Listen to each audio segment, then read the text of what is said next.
যেটা বলছিলাম, pathology and pathological anatomy. That is more important, pathology, practice of medicine and মায়াজাম।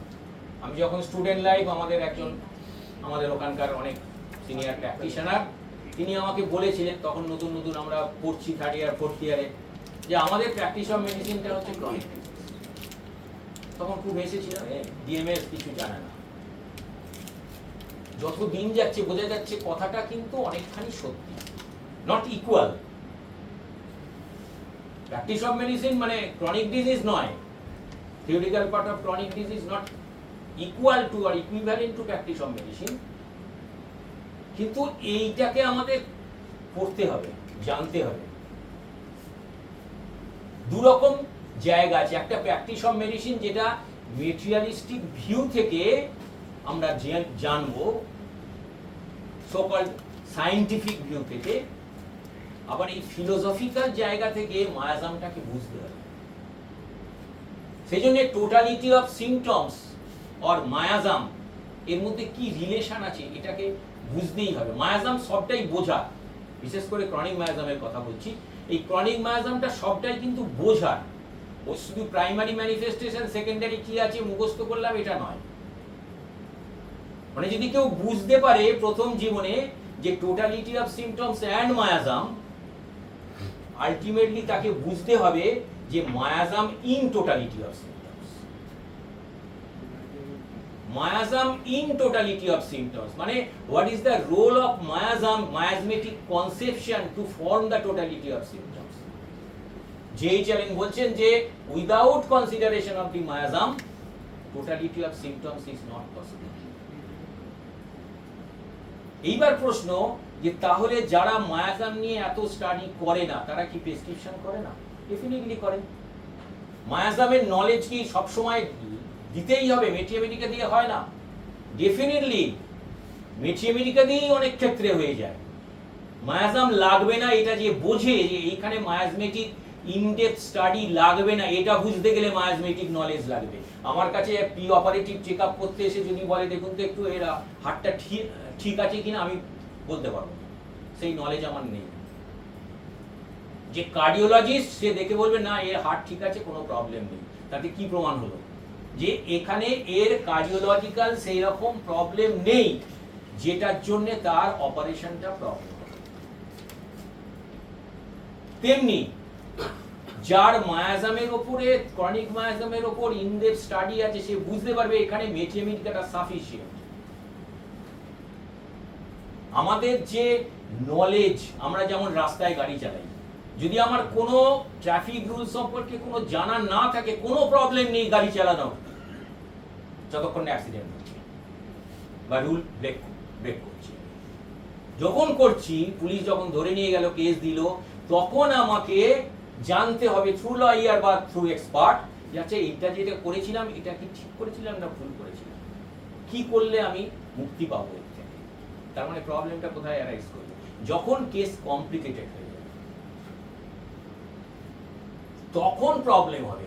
এখানে এই যে আমি, এরা জানে যে কদিন আগে আমাদের এখানে ফাইজাল সাহেব, আমাদের যে ইঞ্জিনিয়ার, এক্সিকিউটিভ ইঞ্জিনিয়ার, খুব হাই র্যাঙ্কিং ইঞ্জিনিয়ার, পিডব্লিউডি এসেছিলেন। তার ওয়াইফের কাশি 3 মাস ধরে কমছে না। চেস্ট স্পেশালিস্ট, পালমোলজিস্ট যত আছে, আমরি, পিজি সব দেখানো হয়ে গেছে। উনি হাই লেভেলের ইঞ্জিনিয়ার, আমার কাছে নিয়ে এলেন। সমস্ত ইনভেস্টিগেশন নর্মাল। ওদের ওরকম ডাক্তার আছে আমাদেরই মতো, যারা কিছু না হলে অ্যালার্জি বলে। তখন উনি রিপোর্টটা দেখালেন, আমরি আইজি থেকে সব নর্মাল। চুপ করে গেলেন, ডায়াগনোসিস হচ্ছে না, সব হয়ে গেছে। সিমটমসটা কি এলো? সিমটমসটা এলো যে কাশি যখন শুরু হচ্ছে, বিশেষ করে রাত্রে বা ঘুমের সময় হচ্ছে, দিনের বেলাও হচ্ছে, কাশতে কাশতে মনে হচ্ছে একদম দমটা বন্ধ হয়ে যাবে।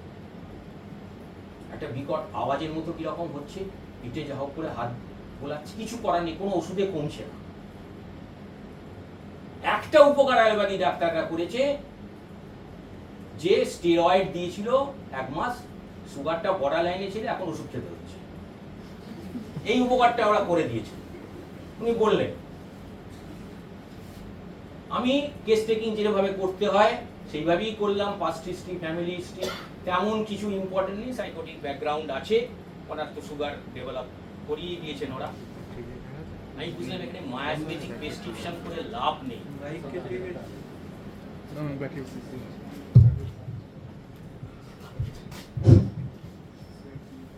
মায়াজমেটিক প্রেসক্রিপশন করে লাভ নেই, এটা আমি বুঝলাম এখানে, কারণ সেভাবে ইন্ডিকেশন নেই। কি বেসিসে ওষুধ দিলাম? ওই যে সিমটমস, ওই রকম কাশির নেচার, কিপ্রামেট 30 দিয়েছিলাম ডাইলিউট করে। 3 দিন বাদে আমাকে ফোন করে বললেন কাশিটা 70% কম আছে, এখনো আছে।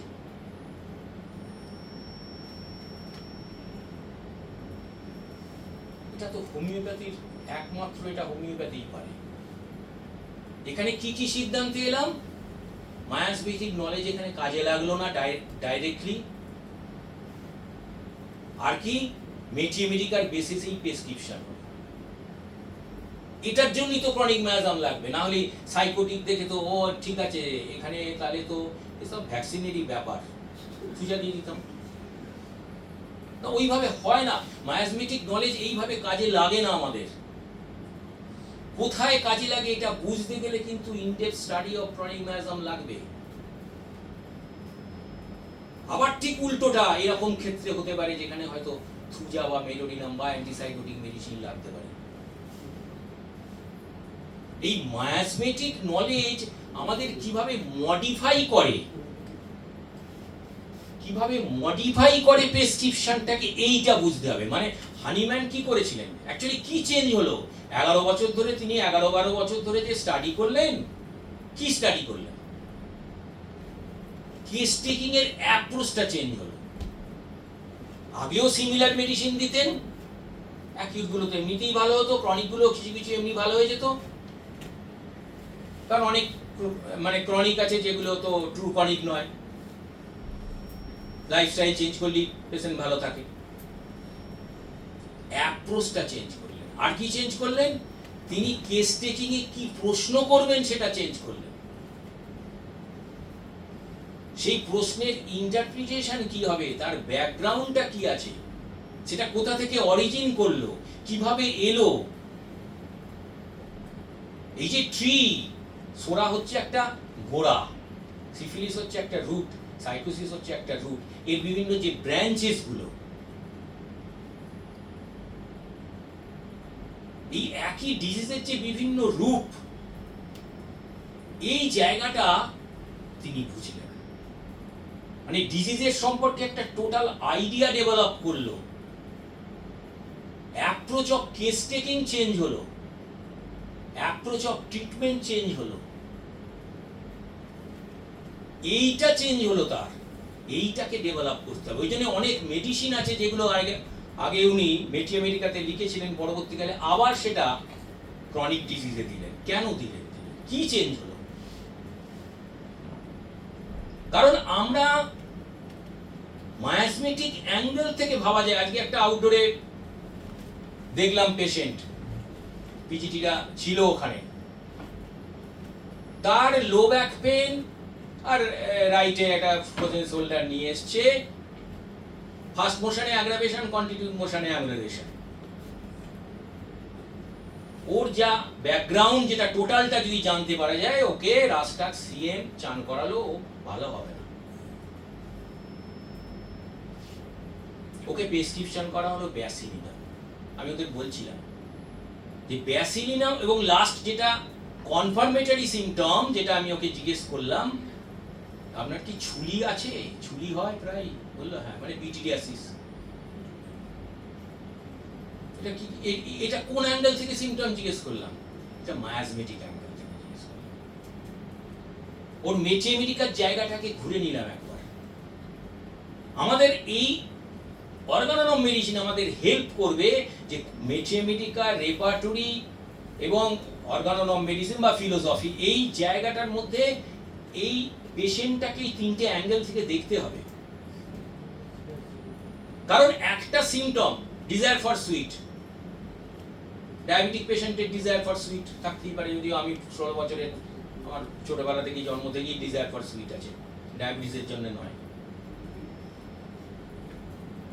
আমার দাদা জীবনে কোনোদিন মিষ্টি খানি, তার ডায়াবেটিস হয়ে গেছে। সুতরাং ডিজায়ার ফর সুইট ডায়াবেটিসের জন্য হয়, এটা from disease point of view. Desire for sweet শরিক পেশেন্টের হয়, এটা miasmatic point of view. Desire for sweet sulphur ইত্যাদি মেডিসিনে মেটেমেডিকায় আছে, এগুলো from materia medica point of view রেপার্টরিতে আসি। তাহলে কোন অ্যাঙ্গেল থেকে এইটাকে দেখবো, এটা কিন্তু খুব ইম্পর্টেন্ট একটা জায়গা।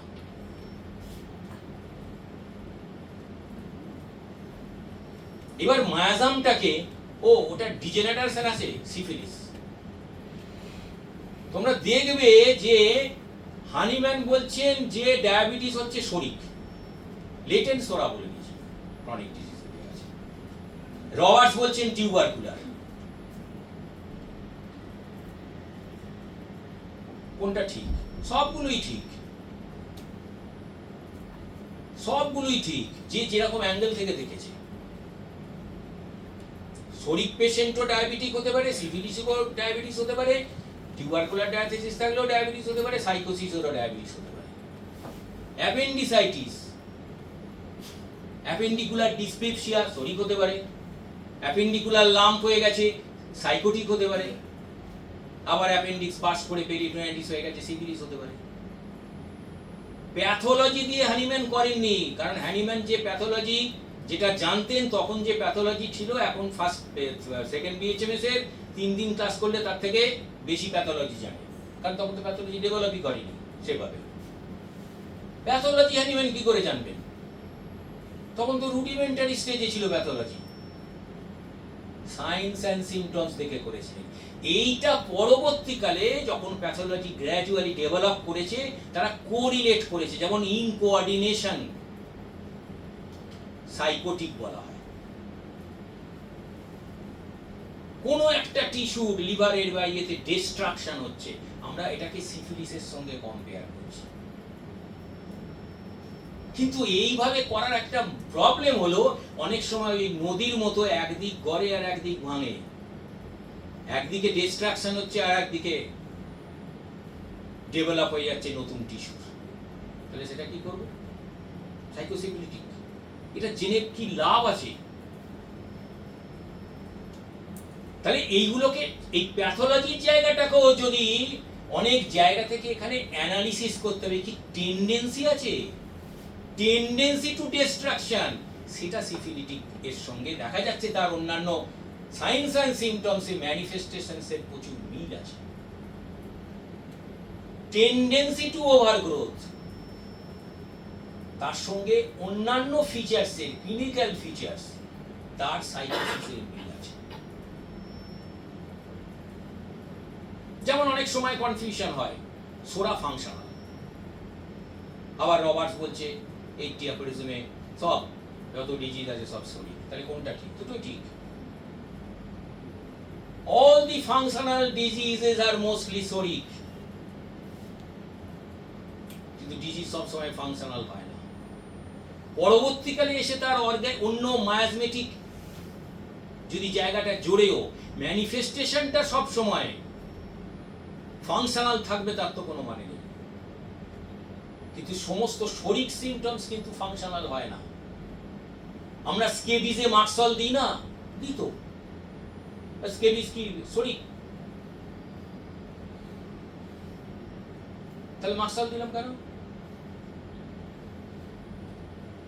প্রবলেমটা আলাদা জায়গায়। প্রবলেমটা যদি আমরা কেন্টের মেটেমেডিকায় খুঁজা পড়ি দেখব যে উনি বলছেন যে এই যে asthma, psychotic asthma, hereditary asthma, এগুলো পিওরলি সাইকোটিক বা মোস্টলি সাইকোটিক।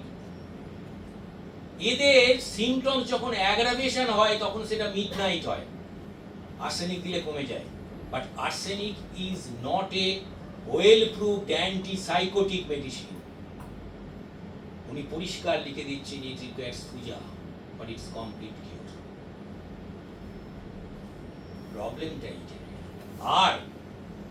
আর কি একটা point, from materia medica point of view, যে একটা মেটেমেডিকা এবং মায়াজাম, একটা মেডিসিনের, বিশেষ করে বড় মেডিসিনগুলো অনেকগুলো সেট থাকে, সোরিক সেট, সিফিলিটিক সেট, সাইকোসিক সেট, কিন্তু 33% করে সব সময় থাকবে তার কোনো মানে নেই প্রত্যেকটা। কোনোটা দেখা যাচ্ছে হয়তো সিফিলিটিক প্রিডমিনেন্স বেশি, কোনোটা সোরিক বেশি, কোনটা সাইকোটিক বেশি। সিমটমস এবার শুধু বেশি থাকলে তো হবে না, হয়তো দেখা যাবে তার সাইকোটিক প্রিডমিনেন্স বেশি, কিন্তু তার এই মুহূর্তে ম্যানিফেস্টেশনটা সোরিক, তাহলে অ্যান্টিসোরিক মেডিসিন দিতে হবে। তার মানে সেখানে সোরা কি সিফিলিস কি সাইকোসিসের থেকে মেটিওমেডিকার সিমটমস গুলো খুব ইম্পর্টেন্ট হচ্ছে। আবার আর্সেনিকের পর থুজা লাগবে, কারণ কেন বলছেন বা আমরা জানি হেরিডিটারি অ্যাজমা হচ্ছে সাইকোটিক, অ্যান্টিসাইকোটিক মেডিসিন লাগবে। এইবার ওই জায়গায় থুজার জায়গায় যদি কারো ন্যাট্রাম সালফেট ফিচার্স থাকে আমরা ন্যাট্রাম সালফ দেবো, মেডোনিনামের সিমটমস থাকলে মেডোনিনাম দেবো। সিমটমস কিন্তু আলটিমেট গাইড আমাদের। ইভলিউশন অফ ডিজিজ এটা খুব important, in case of acute disease, in case of chronic disease. এখানে একটা পেশেন্ট বহুদিন আগে এসেছিল, আমি আগে বলেওছি স্টুডেন্টদের, কাশি নিয়ে এসেছে। কি হয়েছিল কাশিটা? জ্বর হয়ে গেছিল, জ্বরের পর কাশি, এখন শুধু কাশি, কাশির কোনো মডেলিটি নেই, কিসে বাড়ছে কিসে কমছে কিছুই নেই, নন প্রোডাক্টিভ একটা কাফ, ড্রাই কাফ। কি করা যাবে? তার ওই history of present complaints that is important. তার বোঝা গেল জ্বরটা ছিল তার রাস্টাক্সের মতো। এখন কিন্তু জ্বর নেই, প্যারাসিটামল খেয়ে জ্বর কমে গেছে 3 দিন আগে, কাশিটা কমছে না, ওই জন্য এসছে। তাহলে হিস্ট্রি অফ প্রেজেন্ট কমপ্লেন্সটা, তার জ্বরটা ওই সন্ধ্যেবেলা ইত্যাদি যেগুলো রাস্টাক্স দেওয়া হয়, তাকে রাস্টাক্স দেওয়া হলো, কমে গেল। এই ইভলিউশন অফ ডিজিজটা খুব ইম্পর্টেন্ট। এটা শুধু ডিজিজের ক্ষেত্রে নয়, evolution of the medicine. Evolution of the medicine মানে ভিতুলকাসের যে এসেন্স অফ মেটিওমেডিকারা যদি পড়ি, উনি বলছেন যেমন ফসফরাস, উনি বলছেন ডিফিউশন, ওর হচ্ছে ওর থিম, বেসিক থিম। পরবর্তীকালে ও সিপিয়া লাইক সিমটমস হয়। কি করে বুঝবো সিপিয়ার মতো এরকম ইনডিফারেন্স হয়ে যায় ফসফরাস? ফসফরাস এমনিতে খুব কথাবার্তা ইত্যাদি ভালো বলে, আমরা জানি যে যারা এই সমস্ত মানে মেডিকেল রিপ্রেজেন্টেটিভ হয়, এরা অনেক সময় ফসফরাসের মতো ফিচার্স নিয়ে থাকে। তাহলে সেইটা আমি তো দেখে ওকে সিপিয়া দিয়ে দেবো। কি দেখে বুঝবো? Evolution of the disease. এই মেটিওমেডিকা গুলো এক একটা বড় বড় মেডিসিন, এদের একটা ইভলিউশন থাকে, এইটাকে জানতে হয় কিন্তু, তবে ওকে ওই ফসফরাস দেয়া যাবে, কারণ ও অ্যাকচুয়ালি ফসফরাস। ভিতুলকাস খুব সুন্দরভাবে ব্যাখ্যা করেছিল। ওখানে সিফিয়া দিলে হবে না। Reaction of patients to disease, এটা কিন্তু ভীষণ important. 12 observation and second prescription, এই দুটো ফিলোসফি পড়তেই হবে, আর তার সঙ্গে ইভালুয়েশন অফ সিমটমস।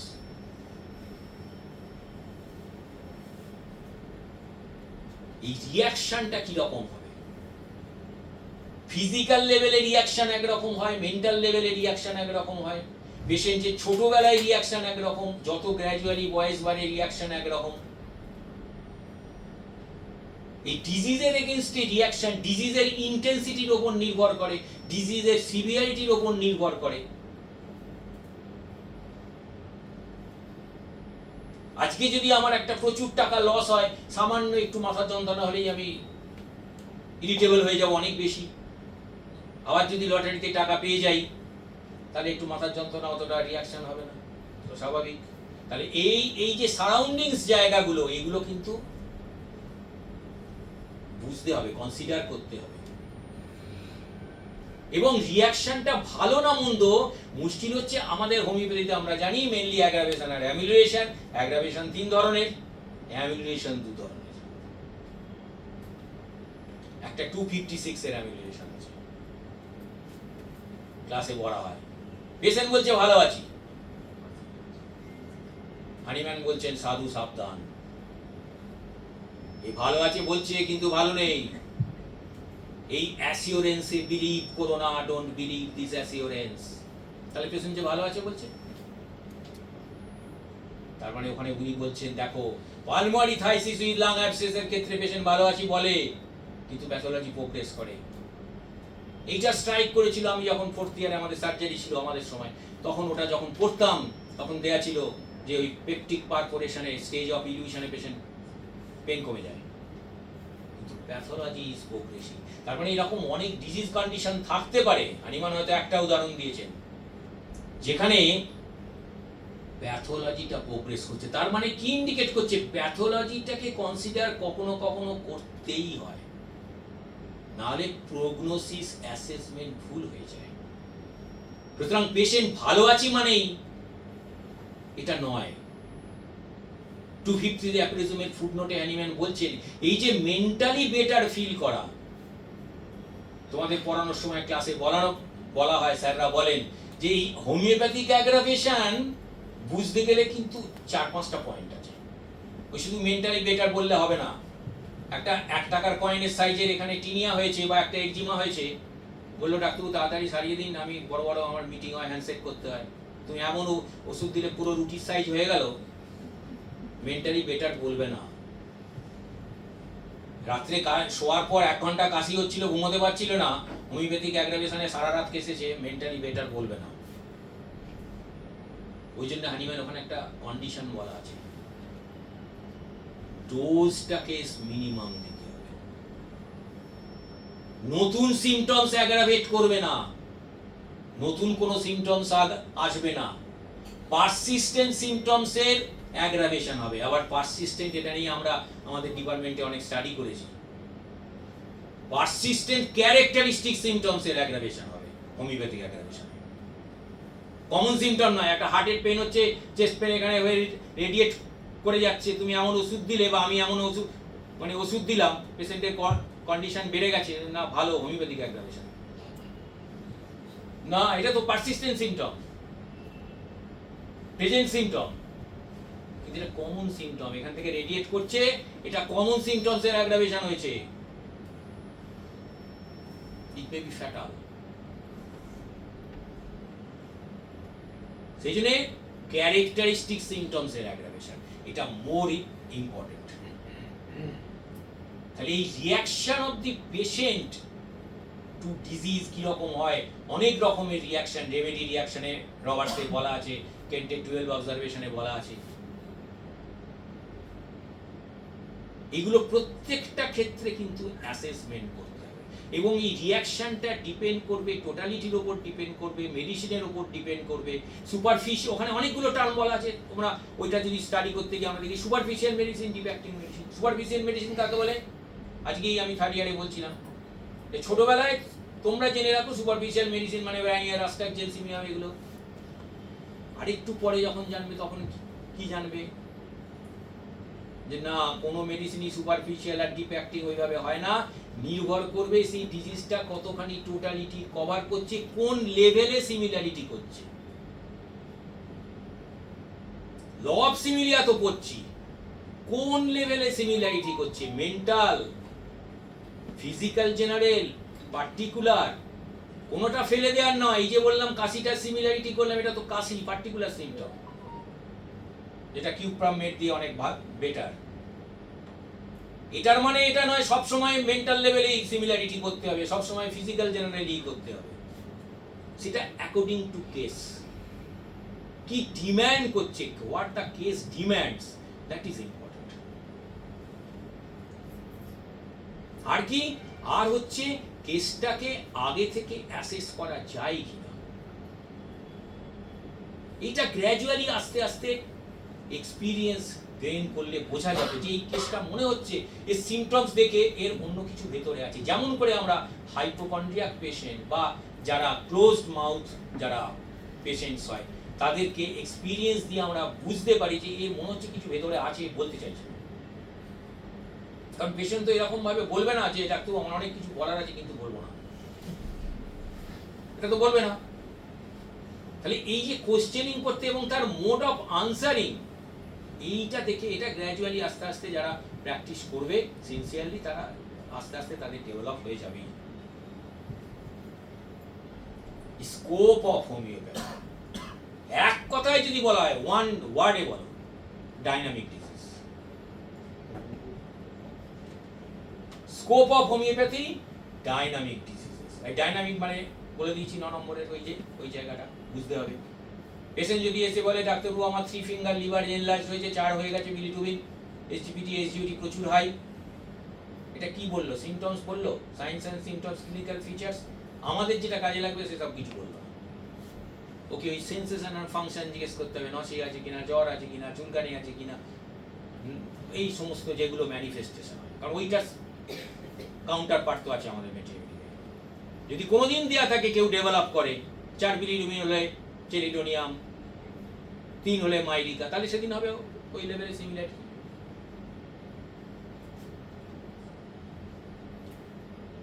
প্যালিয়েশন, এটা আজকে তারিয়ারে বলছিলাম, খুব ইম্পর্টেন্ট কথা। প্যালিয়েশন, জাস্টিফাইবল প্যালিয়েশন, আনজাস্টিফাইবল প্যালিয়েশন।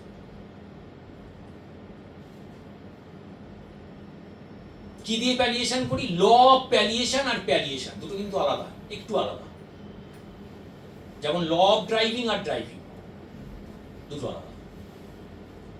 ল অফ প্যালিয়েশনটা কি? ল অফ প্যালিয়েশন হচ্ছে ল অফ সিমিলিয়া। আমাদের কাছে আমরা সিমিলার ছাড়া আর কিছু করতে পারি না। একটা সিমটমসের সিমিলারি করি, আবার 10টা সিমটমসের সিমিলারিটি করি, টোটালিটি ওইটা দিয়েই করতে হবে। কোথায় তাহলে প্যালিয়েশন করব? খুব সিভিয়ার অ্যাকিউট কন্ডিশনে প্যালিয়েশন করতে হয়, ইনকিউরেবল ডিজিজের ক্ষেত্রে প্যালিয়েশন করতে হয়। কিউরেবল ডিজিজের ক্ষেত্রে, কিউরেবল ডিজিজের ক্ষেত্রে অনেক ডিজিজ আছে, এবার বিভিন্ন টাইপ অফ ডিজিজ আছে। কিছু কিছু ডিজিজ আছে এপিসোডিক ডিজিজ, অ্যাজমা, এমন টান উঠেছে রাত্রিবেলা, তা সেই মুহূর্তে আমাকে তোকে রিলিফ দিতে হবে। কিন্তু জানতে হবে যে এইটাকে পরে কিন্তু কনস্টিটিউশনাল মেডিসিন দিতে হয়। হানিম্যান ইন্টারমিটেন্ট ডিজিজের ক্ষেত্রে প্রত্যেকটা 4টে যে টাইপ আছে ফিভারের, প্রত্যেকটা ক্ষেত্রে নন অ্যান্টিসোলিড ফলোড বাই অ্যান্টিসোলিড, এবং বলেছেন বেশি দিন দেরি করবে না, নাহলে আবার রিল্যাপস করলে ওষুধ নাও কাজ করতে পারে। মানে ওই যে অ্যাজমার অ্যাটাক মিডনাইটে হচ্ছে, রিপিটেড ডোজে আর্সেনিক নাও কাজ করতে পারে। মানে প্রত্যেকবার হলেই ওই মাঝরাতে ডেকে নিয়ে যায় আর্সেনিক দিই, একটা সময় আর্সেনিক হয়তো কাজ করলো না। মেন্টাল ডিজিজের ক্ষেত্রেও তাই। এই অ্যাকিউট যে ম্যানিয়া, সেখানে অ্যাকোনাইট, বেলেডোনা, এই সমস্ত মেডিসিনগুলো, হায়াসামাস, অ্যামোনিয়াম, ওখানে বলা হয়, ওখানে মার্কারি দেওয়া আছে। ছাত্রদের প্রশ্ন করা হয়, মার্কারি তো আমরা জানি একটা কিং অফ অ্যান্টিসিবিলিটিক মেডিসিন, তাহলে অ্যাকোনাইট, বেলেডোনা বা হায়াসামাসের সঙ্গে মার্কারি দিল কেন? রাজা প্রজা একসঙ্গে কি করে বসে? এরা যদি প্রজা হয়, ঠিকই দিয়েছেন। Mercury is very poor in antipsoric property, mercury is king in antisyphilitic property, ওই জন্য ওখানে দিয়েছে। ওইটুকুই করতে পারবে। In case of syphilitic disease condition, arsenic may cure the case. In case of psychotic disease condition, arsenic may palliate the case. সেই জন্য ওখানে মার্কারিতে দেওয়া হয়েছে। এবং নন ফার্মাকোলজিক্যাল ভিউ, মেডিসিন ছাড়াও হানিম্যান নিজে বলেছে, অ্যানিম্যাল ম্যাগনেটিজম, মেসমেরিজম থেকে আরম্ভ করে অক্সিলিয়ারি মেথডস অফ ট্রিটমেন্ট, এইভাবেও আমরা প্যালিয়েশন করতে পারি। জাস্ট প্রাইমারি অবজেক্টিভ হচ্ছে ফ্রম দি ভেরি বিগিনিং। কখন from the very beginning palliation করব? একটা incurable disease, cancer end stage, CKD, chronic renal disease হয়েছে, ক্রনিক কিডনি ডিজিজ, আমরা জানি কিছু করার নেই, ডাক্তার জবাব দিয়ে দিয়েছে। From the very beginning primary আমাদের হচ্ছে প্যালিয়েশন করব। টার্গেট, অ্যাপ্রোচটা প্যালিয়েটিভ।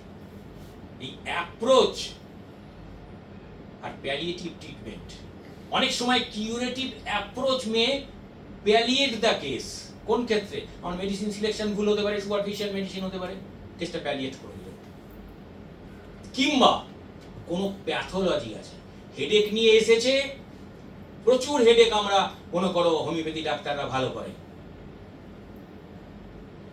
তারা বিরাট নাম সেই ডাক্তারের, যে হেডেকের মাস্টার লোক, তার কাছে গেছে, হেডেক ন্যাকটাম মিউট দিয়েছে, টেনেম, 7 দিন পরে এসে বলে ডাক্তার একটু 2-3 দিন ভালো ছিল, আবার টেনেম, কাজ হলো না, 50M, কাজ হলো না, সাংঘাতিক অবস্থা, জানা গেল অ্যাস্ট্রোসাইটোমা, ব্রেন টিউমার। তাহলে প্যাথোলজিটাকে কিন্তু যদি অর্গানিক প্যাথোলজি থাকে, দ্যাট ইজ ভেরি ইম্পর্টেন্ট। সেই জন্য কেন্টের 12 অবজারভেশন যেটা বলা হচ্ছিল, যে aggravation is quick, short and strong with the rapid improvement of the patient।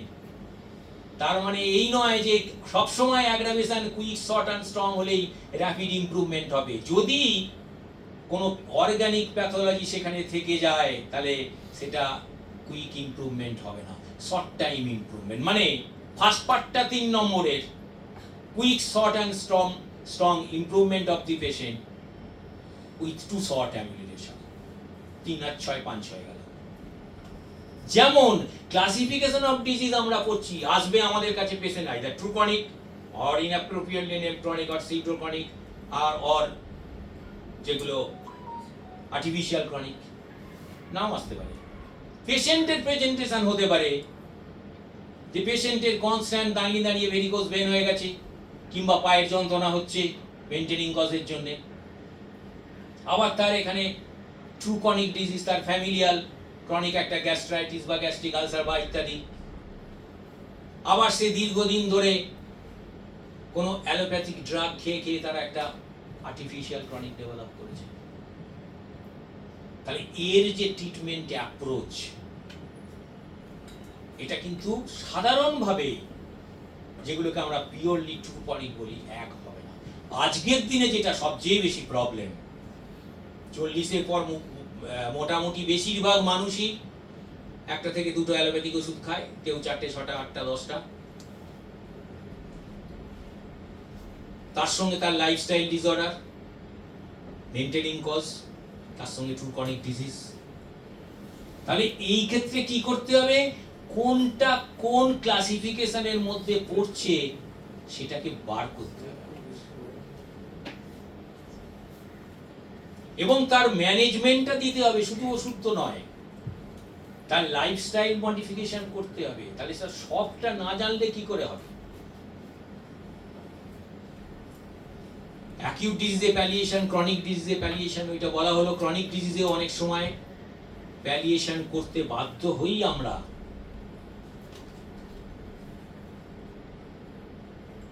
এই আমাদের কাছে এখানে একটা পেশেন্ট এসেছিল, পুলক জানে, টেকিং করে তাকে পেরিয়ানাল ফিস্টুলা 2বার অপারেশন হয়েছে, অনেক হোমিওপ্যাথি দেখিয়েছে, তাকে টোটালিটি করে ফসফরাস দেওয়া হয়, প্রচুর ব্লিডিং ফিডিং ছিল, এমন অ্যাগ্রাভেশন হলো, প্রচুর অ্যাগ্রাভেশন, সব বেড়ে গেছে। ওকে কি করা হলো, মাইরিস্টিকা দিলাম 34টি ডোজ, আমরা ভালো আছে। Myristica may not cure the case, বাধ্য হলাম, কারণ তো তো সাংঘাতিক অবস্থা হয়ে গেছে। কিন্তু বেসিক প্রিন্সিপাল হচ্ছে repeated palliation in curable cases কখনো করা যাবে না। Repeated palliation in cure case may spoil the case, curable case may spoil the case. সেটাকে আবার রিকেস টেকিং করে দেখতে হবে ভুলটা কোথায় হচ্ছে। মেডিসিন সিলেকশনে ভুল না, কারণ প্রবলেম হলো হোমিওপ্যাথিক সিস্টেম এমনই একটা সিস্টেম অফ মেডিসিন, এখানে দুটো বিপরীত অ্যাপারেন্ট যে অবস্থা, সেটা দুটোই সত্যি। বলা হচ্ছে ওয়েল ইন্ডিকেটেড সিমিলিমাম মেডিসিন দাও, আবার বলা হচ্ছে কোথাও না এখানে সিমিলিমাম দিও না, তার থেকে একটু নিচেটা দাও, ফসফরাস। বলা হচ্ছে মিনিমাম ডোজ দাও, হানিম্যান বলছে না সবসময় মিনিমাম দিও না, একটু লার্জ ডোজ দাও, প্রাইমারি ম্যানিফেস্টেশন ক্রনিক মায়াজম নিয়ে এলে।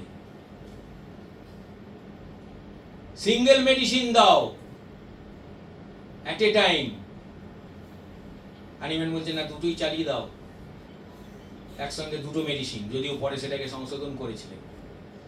আবার হেরিং বলছে না অল্টারনেট করে দাও, তা নিয়ে প্রচুর কেস, প্রচুর লেখালেখি আছে। কিন্তু প্রথম জীবনে সব সময় যে বেসিক গাইডলাইন সেইটাকেই ফলো করতে হবে, সেইটাকেই ফলো করতে হবে। যে এক্সপার্ট ড্রাইভার সে মেন রোড জ্যাম থাকলে রাস্তা অন্য দিয়ে ঘুরিয়ে যেতে পারে, কারণ তার রাস্তা জানা আছে, বেরিয়ে যাবে ঠিক।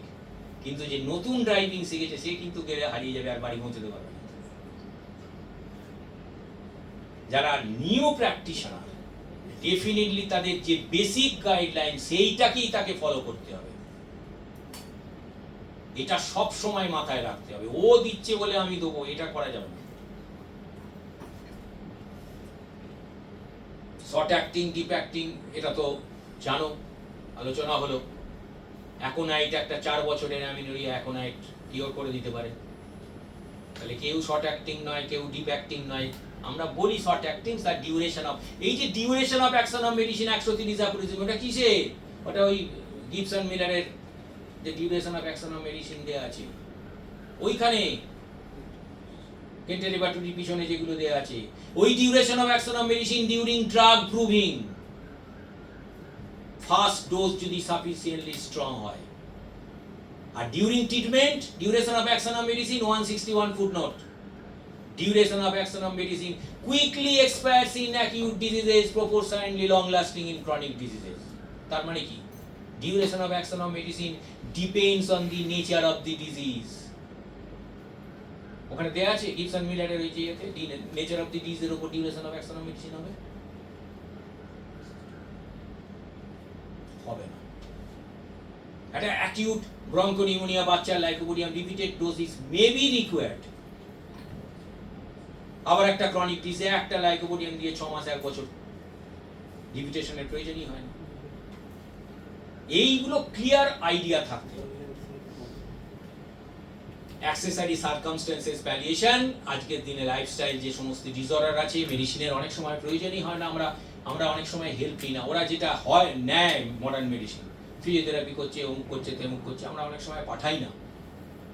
বা লাইফস্টাইল চেঞ্জ হওয়া, খাওয়া চেঞ্জ হয়ে যাওয়া, কুকিং প্যাটার্ন চেঞ্জ করে দেয়া। এই কুকিং প্যাটার্নটা খুব ইম্পর্টেন্ট। অনেক ভিটামিনস আছে যেগুলো বিশেষ করে ওয়াটার সলিউবল ভিটামিন, যাদের প্রচুর বয়েলিং করলে সেগুলো নষ্ট হয়ে যায়, এগুলো জানতে হবে। ভিটামিন ডেফিসিয়েন্সি সিমটমস গুলো যদি মাথায় থাকে তাহলে তাকে vitamin supplementation through foods, nutrients দিলেই অনেক ক্ষেত্রে ঠিক হয়ে যায়। তার সঙ্গে আমাদের চিকিৎসা তো ঠিকই আছে। Lifestyle palliation, auxiliary methods in palliation বলা হলো। ভ্যালিয়েশন করতে গেলে তার মানে প্যাথোলজিটা খুব ইম্পর্টেন্ট, ক্লিনিক্যাল ফিচার্সটা ইম্পর্টেন্ট, এজ ইম্পর্টেন্ট। একটা বয়স্ক মানুষ 90 ইয়ার্স এজ এসছে, জেরিয়াট্রিক পিপল, কি কমাবে তার?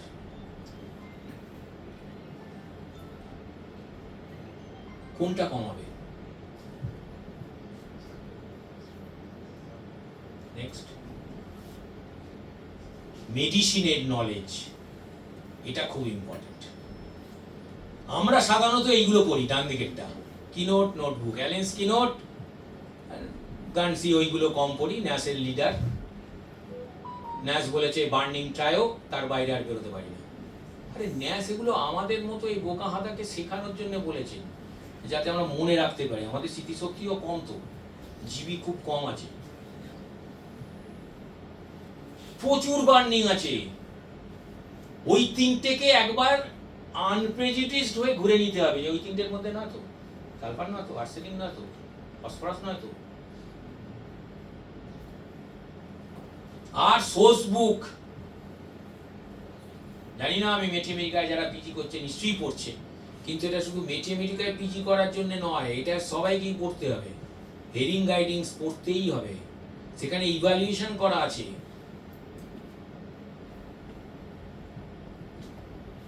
ওইটা থেকেই তো অ্যালেন স্কিনার ডেভেলপ করেছে।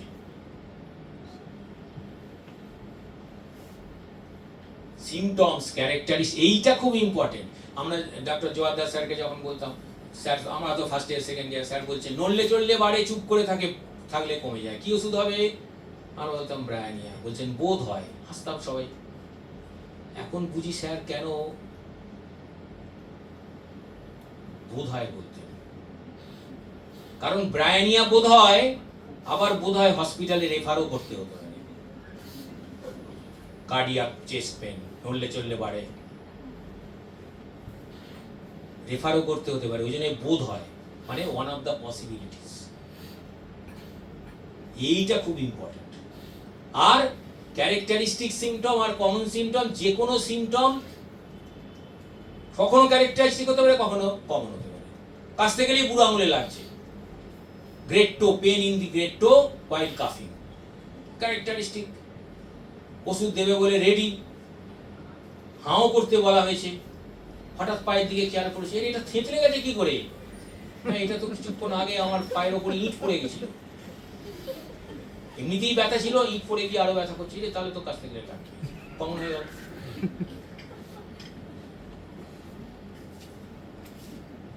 পেনের বিভিন্ন রেডিয়েশন,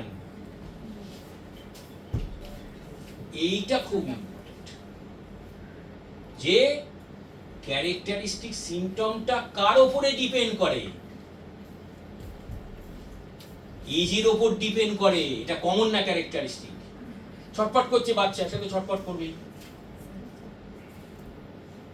ভুলে যাচ্ছে, তোমাকে যদি বলা হয় ভুলে যাওয়াটা কমন না ক্যারেক্টারিস্টিক? কত এজ জিজ্ঞেস করি আমরা, তাহলে ওটাও কন্ডিশনাল। বারবার বাথরুম যাচ্ছে, কমন না ক্যারেক্টারিস্টিক?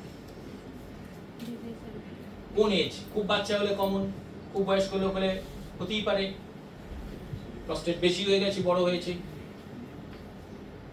তাহলে এই জায়গাগুলো কিন্তু ইম্পর্টেন্ট। সবসময় এরকম নয় যে যেটা ক্যারেক্টারিস্টিক অলওয়েজ ক্যারেক্টারিস্টিক না।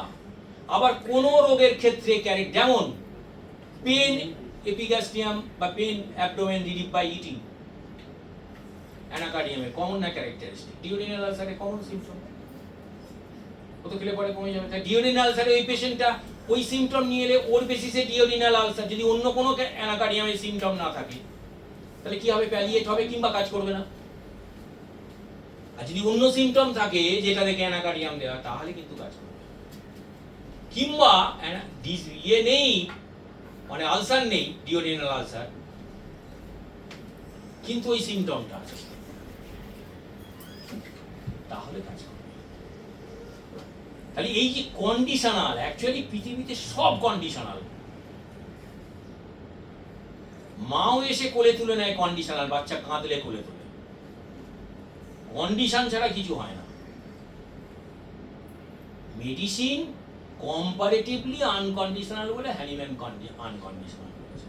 তাও একটা লিখে দিয়েছি, if the dose is large enough.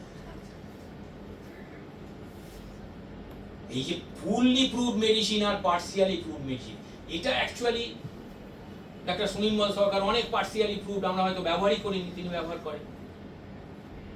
তার ভাস্ট এক্সপিরিয়েন্স, ভাস্ট প্র্যাকটিস, এরকম অনেক মানুষ আছে আমাদের মধ্যে। ওই জন্য আমরা নিজেদের মধ্যে আলোচনা করি, আমরা জুনিয়রদের থেকে শিখি, আমরা পরস্পরের শেয়ার করি। কারণ কে কিরকম ভাবে একটা ড্রাগকে চেনে। একটা টিপিক্যাল প্রেজেন্টেশন থাকে, একটা অ্যাটিপিক্যাল প্রেজেন্টেশন থাকে। পেঁয়াজ খেতে ভালোবাসে, আঁচিল আছে, চিলি পেশেন্ট, এটা থুজা হতে পারে, আবার এটার একটাও নেই, সেটাও থুজা হতে পারে। মিষ্টি খেতে ভালোবাসে, নোংরা থাকে, দাঁড়াতে পারে না, এটা যেমন সালফার হতে পারে, এইটার একটাও সিমটম নেই, তাও সালফার হতে পারে।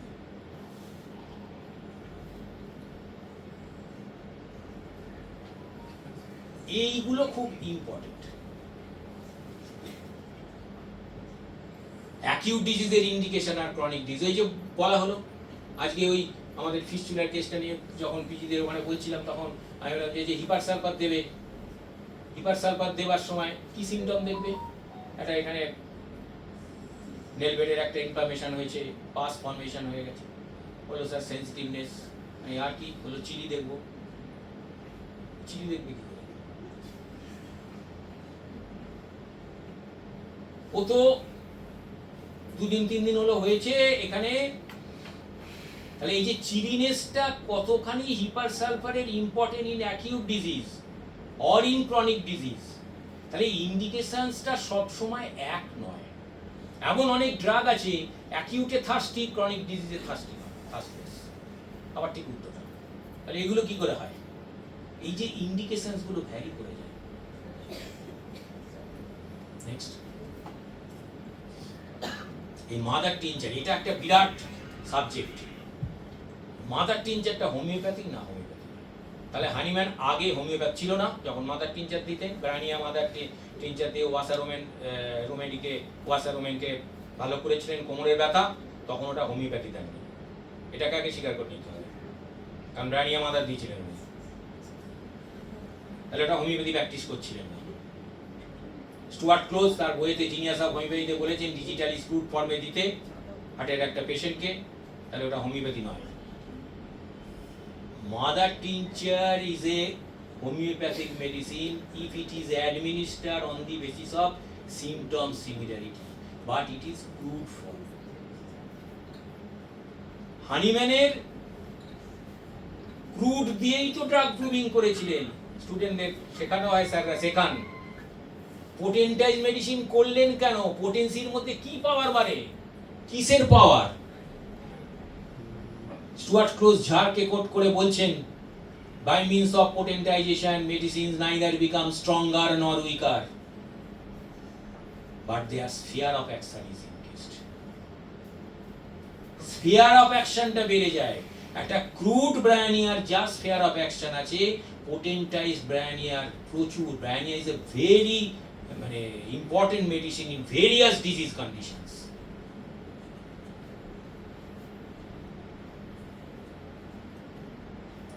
এইটাই হচ্ছে জায়গা। ক্রুড থেকে পোটেন্সি গেলে তার পাওয়ারটা বেড়ে যায়। ওই জন্য আমরা যখন চিকিৎসা করি কোনো মেডিসিন, এমন অনেক মেডিসিন আছে যেটা লোয়ার পোটেন্সি ক্রুড ফর্মে দিয়ে চিকিৎসা করে। অ্যাকচুয়ালি ক্রুড মানে এটা হচ্ছে মেটেরিয়াল ডোজ। স্টুয়ার্ট ক্লোজ তার পোসোলজি চ্যাপ্টারে বলছেন homeopathic medicines are never used in physiological doses. তাহলে mother tincture never physiological but material doses, Stuart ক্লোজে লেখা আছে। কারণ ফিজিওলজিক্যাল অ্যাকশন মানে প্রিডিটারমাইন্ড অ্যাকশন, এমন ডোজে দেওয়া হবে যেটা অ্যাকশনটা ফিক্স, সেটাই হবে। আর আমি দিলাম 5 ফোঁটা করে রবিনিয়া মাদার, কাজ হলো না, তখন 10 ফোঁটা করে দিলাম, একটু কাজ হবে, তাহলে এটা ফিজিওলজিক্যাল অ্যাকশন হবে না। তো স্টুয়ার্ট ক্লোজে দেওয়া আছে। পোটেন্সি তো জানো, সেন্টিসিমাল। এই প্রসঙ্গে সবচেয়ে ইম্পর্টেন্ট কথা যে 50 মিলিসিমাল, আমাদের এখানে যারা পিজিটি তারা জানে 50 মিলিসিমালের এই কথাটা বারবার আমাকে এখানে আরএম স্যার বলে গেছেন। আমিও আগে ওই কোন একটা ইনস্টিটিউশনের সিস্টেমে 16টা 18টা করে 50 মিলিসিমাল একটা ডোজ দেওয়া হতো। স্যার বলেছেন এটা কোনোদিন করবে না। আমি পরবর্তীকালে নিজেকে মডিফাই করে দেখেছি, সিঙ্গেল ডোজ 50 মিলিসিমাল দিতে হতে পারে, 0/1 একটা ডোজ, 4টে দিতে হতে পারে, 6টা হতে পারে, 8টা হতে পারে, 16টা হতে পারে, 10টা 14টা যাই হোক। এটা নির্ভর করবে কার উপরে? নির্ভর করবে কেস অফ ডিজিজের উপরে, নির্ভর করবে কোন মেডিসিন সিলেকশন করছে তার উপরে, নির্ভর করবে তার সিমিলারিটি লেভেলের উপরে। এখানে একটা আমাদের কাছে টিনিয়া নিয়ে একটা পিজিটি সে একটা ডিজার্টেশন করে গেল, সে 50 মিলিসিমাল 14টা 16টা ডোজ দিত, আর ওই রকম কয়েন থেকে রুটির সাইজ। একটা দুটো ডোজ দেওয়ার পর তার কিন্তু আস্তে আস্তে ওই প্রবলেমটা ডেভেলপ হয়নি। তার মানে কিন্তু এই নয় যে সবসময় সিঙ্গেল ডোজ দিতে হবে, শুধু ডোজটা ভ্যারি করবে না, সাবকাশনটাও একটা ফ্যাক্টর। কারণ হানিম্যান 2 থেকে 100টা পর্যন্ত বলেছে। কেন বলেছি? তার মেন জায়গাটা হচ্ছে তুমি তার অ্যাগ্রাভেশনটা মিনিমাম করো। যত সিমিলার হবে, এটাই তো বলা হয় higher the similarity higher the potency but lesser the repetition, ওইটাকে অ্যাড করতে হবে। তুমি একটা পালসেটিলার 10 একটা ডোজ দিয়ে আমরা ওই পর রোজ খেয়ে যাবে, হয় না। এটা খুব ইম্পর্টেন্ট একটা জায়গা। সেই জন্য রিপিটেশনটা ওই যে 248 অ্যাপোরিজম, হানিম্যান দেখো রেঞ্জ বলছেন, হানিম্যান বলেননি 10টা স্ট্রোক দিতে, 8 10, হ্যাঁ 8 10 12 রেঞ্জ বললো তো রেঞ্জ। আমরা কি বলি পাস রেট 72, রেঞ্জ বলি আমরা। রেঞ্জ বলা মানে তো তার একটা ফিজিওলজিক্যাল এরিয়া আছে, তাহলে 8 10 12 একটা রেঞ্জ আছে। সাক্কাসানো তাই,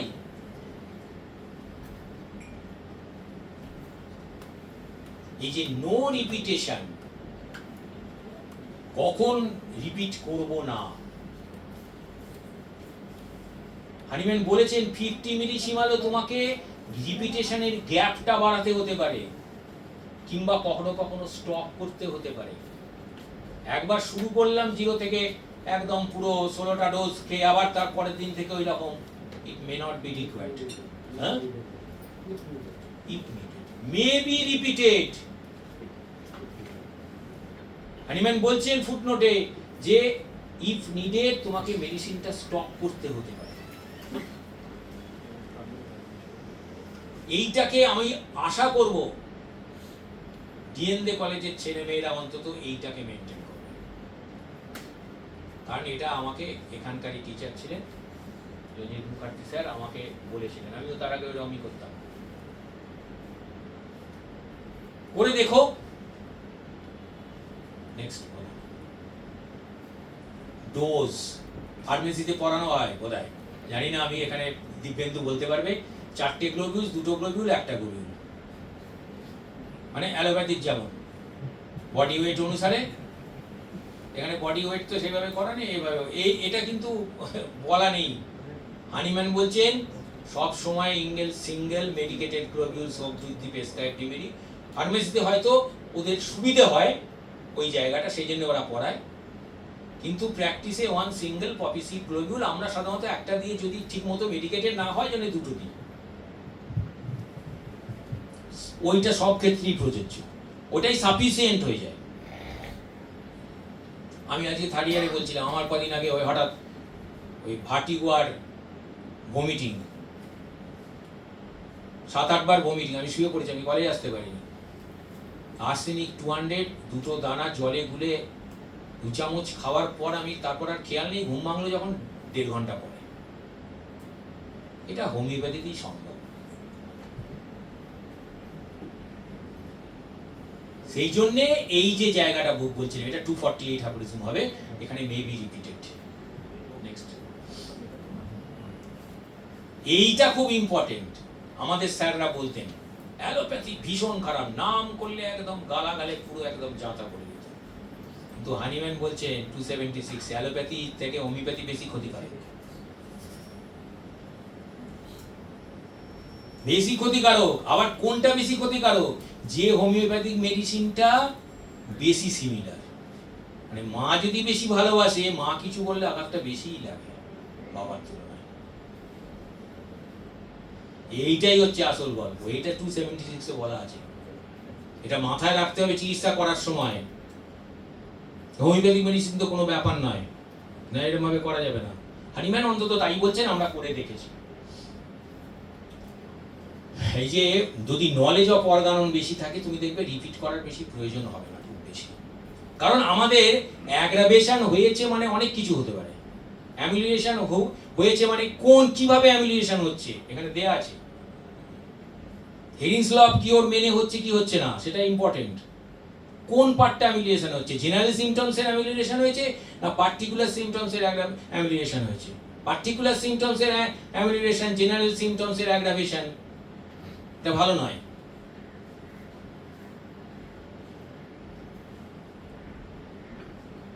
মায়াজামের ইম্পর্টেন্সটা ওই যে প্র্যাকটিসারে তোমাকে যেটা বলছিলাম দেখতে হবে, এটা পুরোপুরি প্র্যাকটিক্যাল কনসেপ্ট। সেই জন্য এখানে মেট্রিওমেটিকার পাশাপাশি মায়াজমেটিক কনসেপ্ট এবং প্র্যাকটিস অফ মেডিসিন, এখানে মোহন স্যার বসে আছেন, ওইটাকে কোরিলেট করে তোমাকে অ্যাপ্লাই করতে হবে। শুধু এই যে সিমটমস চেঞ্জ হয়ে গেল, সাধারণত আমরা কি বলি, যদি আমাদের ইনডেপথ স্টাডি না থাকে। সিমটমস চেঞ্জ হয়েছে, মেডিসিন চেঞ্জ করে। সিমটমস চেঞ্জ অনেক কিছু হতে পারে। একটা পেশেন্টের যদি ওল্ড সাপ্রেসড সিমটমস ব্যাক করলো, তাহলে এটাও তো সিমটমস চেঞ্জ হলো। এটাকে আমরা তাহলে হোমিওপ্যাথিক অ্যাগ্রাভেশন বলে ওয়েট করছি কেন? কিংবা ড্রেনেজ মেডিসিন বলা হয়, তার একটা ডিসচার্জ স্টার্ট হলো, গুড প্রগনোসিস। সিমটমস চেঞ্জ হচ্ছে, এটাও তো সিমটমস চেঞ্জ। ওয়েট করো, এটা গুড, মেবি গুড, ডেফিনেটলি।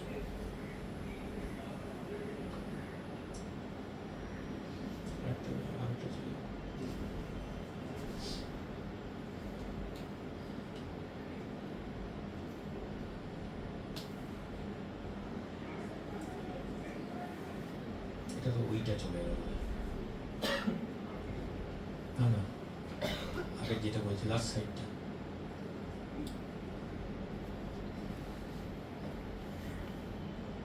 ও এখনো আছে তো।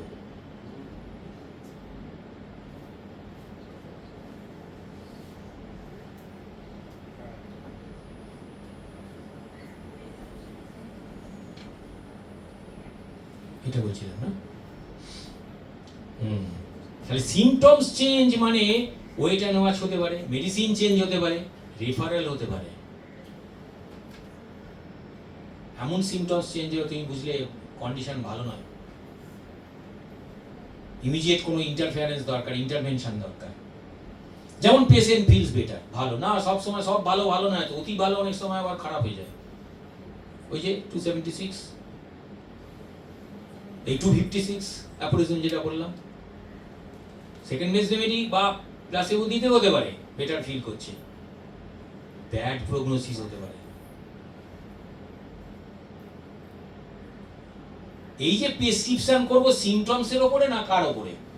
নলেজ অফ অর্গান মেডিসিন যদি ভালো থাকে, অনেক সময় পোর্ট্রেট, স্টুয়ার্ট ক্লোজ বলেছে এটা, কখনো কখনো পোর্ট্রেটের ওপর প্রেসক্রিপশন হয় দেন দি সিমটমস। সিমটমসটা ফ্যাক্টর নয়। মনে করো আমার সঙ্গে একজন ছেলে পড়েছিল, সে যখন পড়তো ফার্স্ট ইয়ারে, তখন তার মোটা সোটা চেহারা, কোঁকড়ানো চুল ছিল।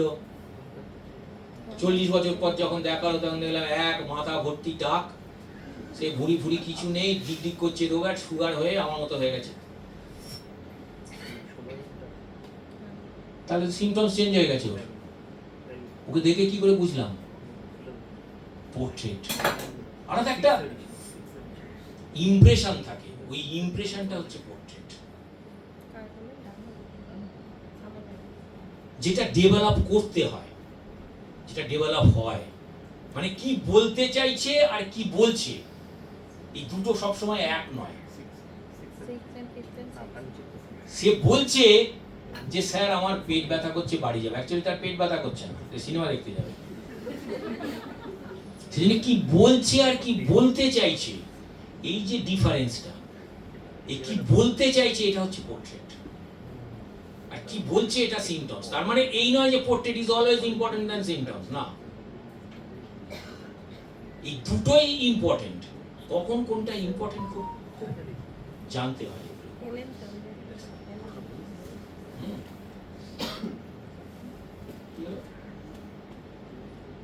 দিকে চলে যাবে, ওইটা শেষের দিকে চলে যাবে।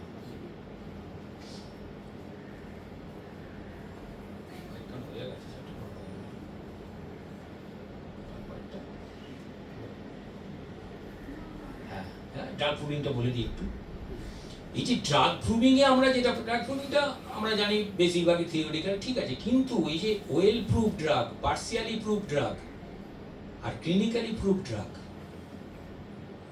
মানে ক্লিনিক্যাল ড্রাগ প্রুভিং যেটা, clinical proving actually, clinical drug proving না, ক্লিনিক্যাল প্রুভিং। অনেক সময় আমাদের এই ক্লিনিক্যাল প্রুভিংটা খুব ইম্পর্টেন্ট, আমরা শিখি আমাদের সিনিয়রদের কাছ থেকে, কলিগদের কাছ থেকে শিখি যে ওই কন্ডিশনে ওইটা দিতে হয়, দিলে কাজ করে ভালো।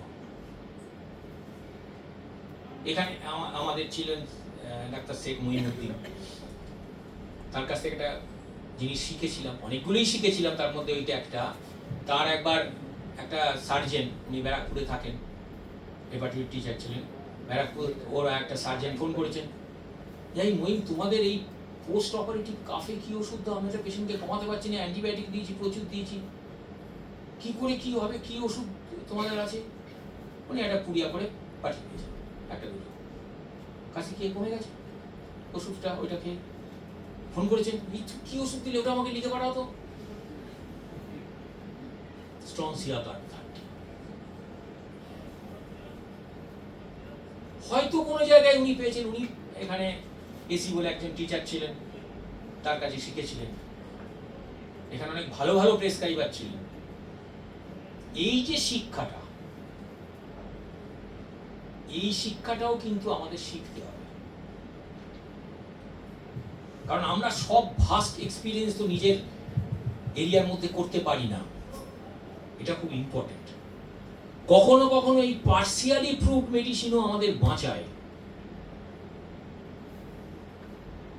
সেই জন্য যে সিলেবাসের মধ্যে যেগুলো আছে, যেটা পড়ি, তার বাইরেও প্রচুর মেডিসিন আছে, এগুলো কিন্তু মাথায় রাখতে হবে, আমাদের পাশ করে বেরিয়ে এগুলোকে পড়তে হবে, শিখতে হবে, বিভিন্ন জনের কাছে যেতে হবে। এগুলো আলাদা একটা স্পেশাল জায়গা। এবং কমিউনিটি হেলথে আমরা কি করে হোমিওপ্যাথিটাকে এখানে অ্যাপ্লাই করতে পারি, হোমিওপ্যাথিক সিস্টেম অফ মেডিসিনটাকে, তার শুধুমাত্র যে আমাদের হোমিওপ্যাথিক ওষুধ দিয়ে প্রিভেনশন, যে কথাটা হানিম্যান বলে গেছেন প্রেগন্যান্ট মাদারের ক্ষেত্রে অ্যান্টিসোডিক ট্রিটমেন্ট করতে, সেখানে প্রিভেনশনের ক্ষেত্রেও আমাদের একটা বিরাট রোল আছে। সরকার চেষ্টা করছেন যে আমাদের এই ইন্টিগ্রেশনটা যদি আমরা করতে পারি, তাহলে হোমিওপ্যাথিক সিস্টেম কিন্তু আরো বেশি করে টিকে থাকবে। সেই জন্যে আমাদের অ্যাকচুয়ালি জার্নি, হানিম্যানের লাইফটাও যদি আমরা স্টাডি করি, হানিম্যান প্রথম হোমিওপ্যাথি শুরু করেছিলেন 16 গ্রেন 18 গ্রেন করে দিতেন, এই ক্রুড থেকে ফাইন যেটা বললাম, মাদার টিনচার থেকে আমাদের পোটেন্টাইজ মেডিসিনে যেতে হবে। তার মানে এই নয় মাদার টিনচার কোনোদিন ব্যবহার করব না, যদি প্রয়োজন হয় করব, প্রয়োজন না হয় ভালো, কারণ এটা পোটেন্টাইজ মেডিসিন, তার ইউটিলিটি আমরা শিখলাম, আমরা জানি। মেটেরিয়াল ডোজ না দিয়ে এই মেটেরিয়াল মানে ক্রমশ তার যে ডাইনামিক পাওয়ার, সেই জায়গাটাকে প্রপারলি ইউটিলাইজ করা, এবং অর্গাননের এই জায়গাটাকে প্র্যাকটিসে কাজে লাগানো। কোনখানে মায়াজাম কাজে লাগে, কোনখানে মেটি আমেরিকার সঙ্গে মেটি আমেরিকার নলেজটাকে আরো বেশি আমাদের গভীরতা দেয় এই মায়াজমেটিক নলেজ, এই ফিলোসফিক্যাল নলেজ, কোনখানে অ্যাসেসমেন্ট অফ দি পেশেন্ট করতে গেলে আমাদের এই রেপার্টরি, মেটি আমেরিকা, অর্গানন, এইটাকে কোরিলেট করতে পারি। যে যত করতে পারবে তার পক্ষে তত সুবিধে, এবং পাশাপাশি তাকে কিন্তু নলেজ অফ ডিজিজটাকেও হানিম্যানের রেসপেক্টে এবং বর্তমানে প্র্যাকটিস অফ মেডিসিনের রেসপেক্টে দেখতে হবে। Thank you.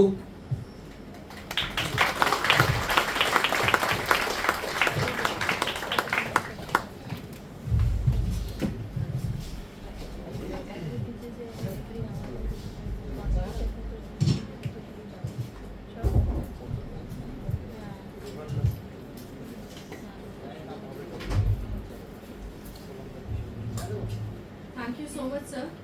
We are truly grateful for your valuable time and for the wealth of knowledge and wisdom you have so generously shared with us today.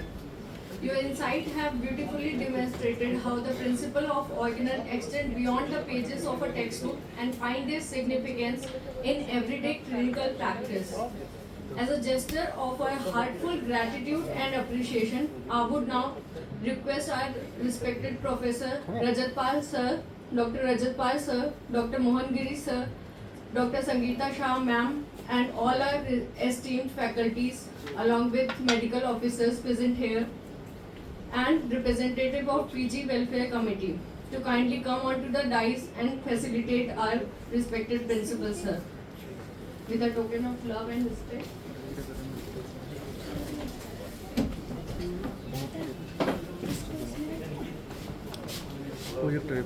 প্রজেক্টরের remote ওই সামনে আছে মনে হয়, পোডিয়ামের উপরে।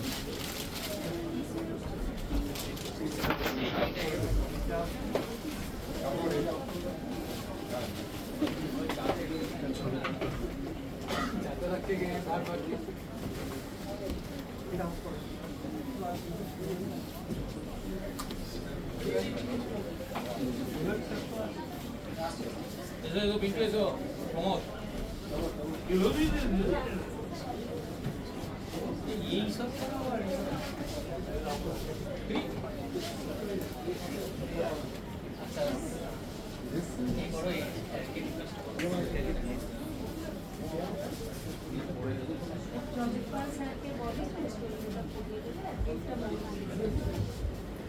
Now I request Dr. Rajat Palmohan sir to please felicitate sir and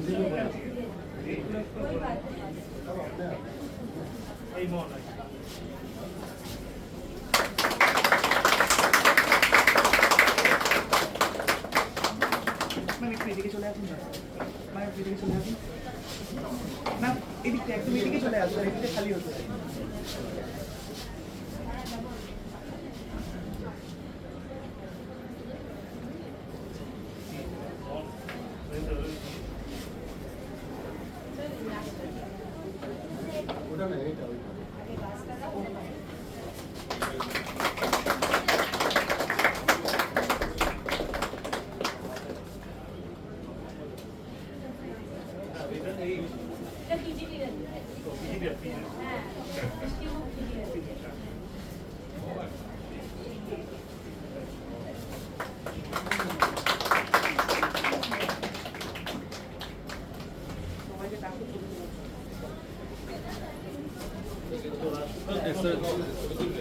सबको बुलाओ photo photo photo I request everyone to come up on the dais for a photograph session. I request everyone please come on dais for a photograph.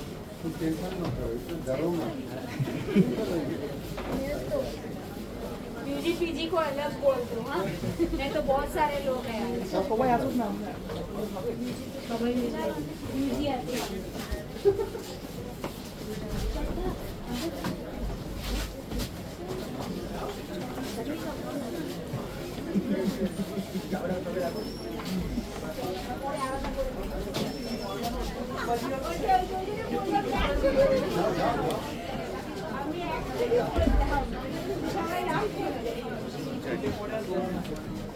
তুমি আছো